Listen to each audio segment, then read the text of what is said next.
Hai, hari ini kita nggak ada tutorial rajut ataupun tutorial masak, tapi hari ini aku akan ajak ngobrol tentang mental health. Mungkin di masa pandemi gini banyak orang yang ngalamin kekhawatiran berlebih, tapi mungkin juga banyak orang yang nggak sadar.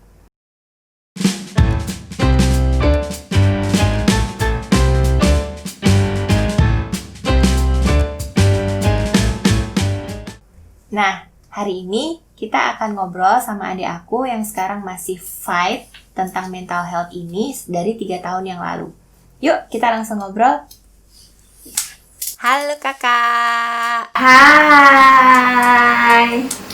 Apa kabar di sana? Alhamdulillah baik di sini. Alhamdulillah. Gimana di Jakarta? Alhamdulillah baik di Jakarta.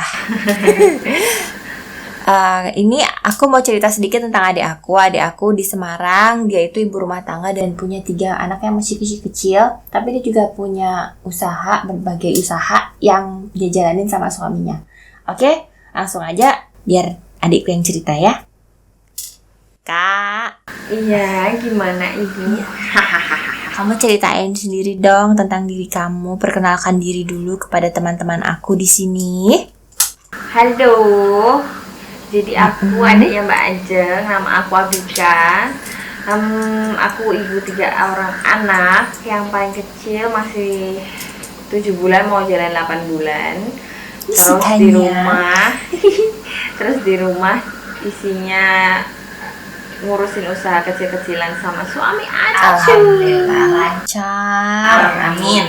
Terus aku mau tanya, ini kan kita lagi ngobrolin self healing gitu kan? Aku mau tahu dong awal mulanya kamu itu bisa stres itu kenapa?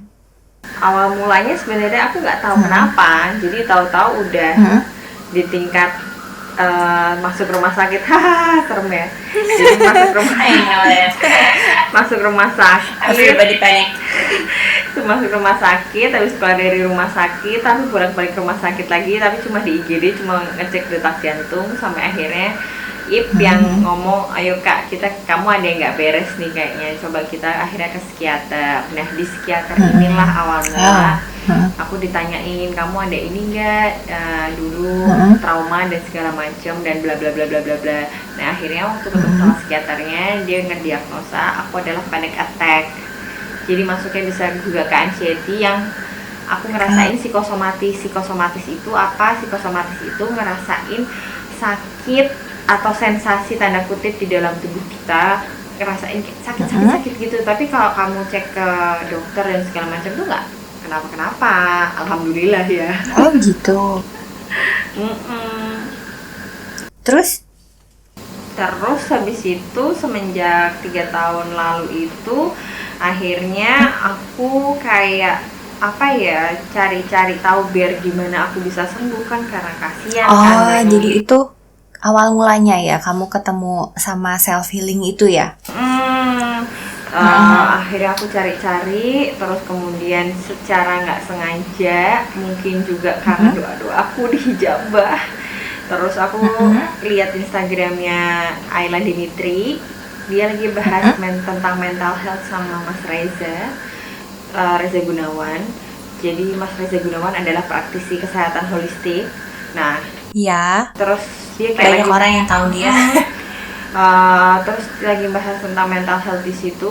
Kemudian aku DM Mas Reza dan Ayla cerita tentang keadaanku, karena aku memang ngerasa sudah frustasi. Ya Allah, kenapa nggak sembuh ini? Alhamdulillah direspon ya sama mereka. Direspon sama mereka, dan alhamdulillahnya untungnya aku, Mas Reza abis itu waktu balas DM dia bilang, Bika, nanti aku beberapa bulan lagi akan ada self healing hati dan raga di Jogja, dia bilang gitu kan.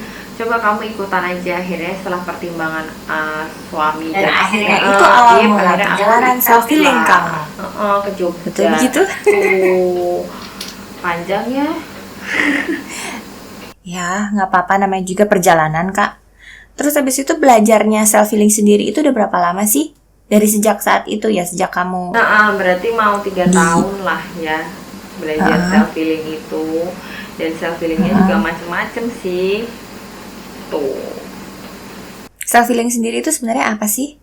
Self healing itu adalah Penyembuhan luka batin. Banyak yang masih belum tahu apa itu self healing soalnya kan. Penyembuhan luka batin. Jadi kalau aku diajarin itu kalau misalkan self healing itu menyembuhkan dari yang paling dalam. Jadi kan kita kan juga punya alam bawah sadar yang nggak selama ini kita sadari nih, numpuk terus lama-lama aduh gelepak lah apalah atau depresi lah dan segala macam. Nah, salah satu penyembuhan dari hal-hal itu adalah self healing ini, karena dia menyembuhkan luka batin.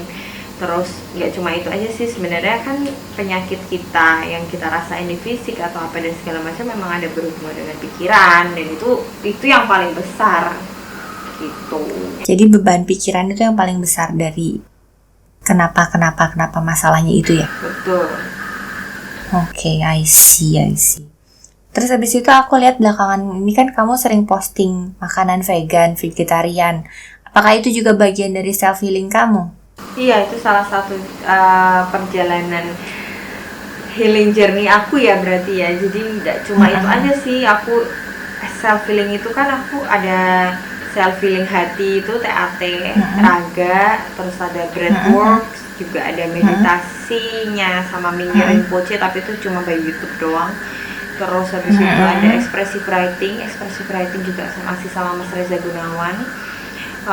Terus aku karena aku stres lagi belakangan ini semenjak pandemi, aku akhirnya ditulis sama Mas Reza bilang, kamu kayaknya sama ini deh, sama Runa aja, jadi kayak one on one langsung gitu loh, gitu. sharing sessionnya, coachingnya dia gitu ya. Si Mas Reza bilang gitu buat sama Arema Syaruna itu muridnya Mas Reza. Terus habis itu breathwork juga, sama akhirnya aku juga konsul nutrisi. Jadi karena yang aku alamin adalah psikosomatis, yang sensasi di tubuh itu otomatis aku juga harus benerin pola makan aku, makanan yang masuk ke aku juga gitu, karena makanan kan juga masuk ke saraf-saraf kita kayak hewani itu kan, kayak yang bisa bikin kita emosi gitu, itu berhubungan. Gitu ya, jadi makanan berpengaruh sama emosi. Iya, makanya jangan suka makan bebek tuh. Terus abis itu berarti kamu konsumsi vegetarian gitu itu karena kamu udah berkonsultasi sama nutrisi kan ya? Iya, jadi harus. Harus kan ya? Harus, karena nggak sembarangan. Kamu kalau cuma makan buah sayur doang tapi nggak ngerti buat apa terus dia makannya kan betul sekali. Ntar tiba-tiba kenapa yang disalahin siapa gitu kan. Jadi harus kayak aku kemarin akhirnya ke dokter kandungan, soalnya kan aku juga menyusui. Terus habis itu ke konsul nutrisi juga, nah itu juga pakai cek darah segala macem.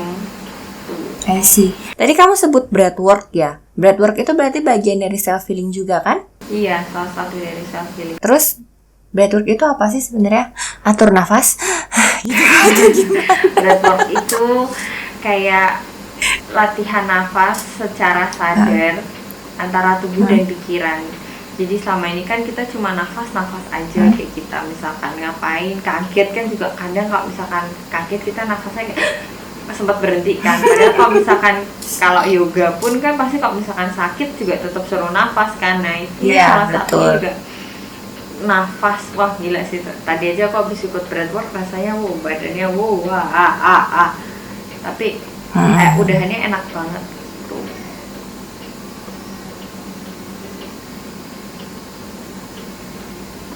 Kak, gunanya sendiri breathwork itu apa? Gunanya untuk merilis tubuh kita, tension in your body. Terus habis itu benar-benar ngerelaksin sih sebenarnya kalau breathwork. Kayak aku habis ikut itu kan benar-benar hilang. Nggak hilang sih rasanya, maksudnya langsung lega gitu maksudnya ya? Lega. I see. Alhamdulillah. Berarti kamu sekarang udah mendingan kan ya daripada yang awal-awal dengan perjalanan kamu seperti bla bla bla bla bla. Abis pandemi itu sih. Ya enggak lah. Apa? Aku doakan kamu akan selalu amin dan selalu survive. Amin ya rabbal alamin. Nanti Kak, misal kalau ada teman-teman aku yang mau tanya-tanya lagi tentang self-healing ini, bisa langsung Instagram kamu kan? Boleh dong. Nanti kalau misalkan ada pertanyaan atau dan segala macam, atau misalkan emang ada pengen lebih intim lagi bahas apa sih breathwork, apa sih TAT, apa sih raga dan expressive breathing dan lain-lain, mungkin kan bisa ditanyain lagi atau bisa kita buat di next episode. Jangan lupa like, subscribe, dan share-nya ya. Iya dong, harus. Teman-teman, kalau misalnya ada yang masih mau ditanyakan lagi tentang self-healing journey ini, kalian bisa tanya di section komen. Jangan lupa like, subscribe, dan share ke teman-teman kamu, siapa tahu membutuhkan. Dan kamu juga bisa langsung ke Instagramnya adik aku di Abika Putri. Kalian bisa tanya sama dia lewat DM. Mungkin nanti dia akan bantu jelasin, nggak terlalu banyak juga, tapi lumayan lah bisa bantu kalian. Oke? Kak, makasih banyak ya udah ngobrol-ngobrol sama aku hari ini, udah sharing sama teman-teman di sini. Aku doain semoga kamu sehat selalu. Amin ya rabbal alamin. Terima kasih Amin ya juga. rabbal Semoga alamin. bermanfaat videonya. Amin. So, teman-teman, sekian dulu obrolan aku sama adik aku Abika Putri. Jangan lupa like, subscribe, dan share ke teman-teman kamu ya. Dan ingat, kalau misalkan ada yang masih mau ditanyakan, jangan lupa silahkan tanya di section komen atau langsung DM ke Instagram aku atau ke adik aku. See you!